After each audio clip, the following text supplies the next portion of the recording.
Hello mga kapuso! My name is Shamshel A. Santos. I am 12 years old and I live in Tulay na Bato, Bongabon, Nueva Ecija. Sumali po ako sa The Voice Kids para matulungan ko po yung mga parents ko sa mga ginagawa po nila and para po maipaayos na po namin yung mga pinagagawang bahay namin. Nagsimula po ako kumanta nung 2 years old po ako.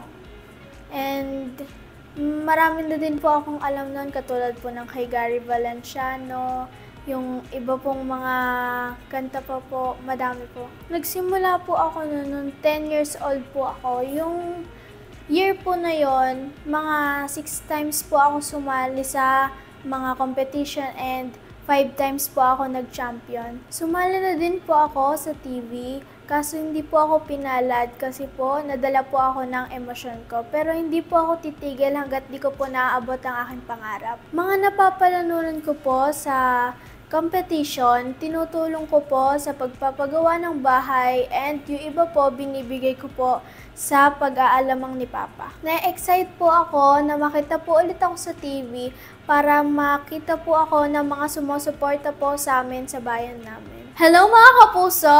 Suportahan niyo po ako sa aking laban. Bye-bye!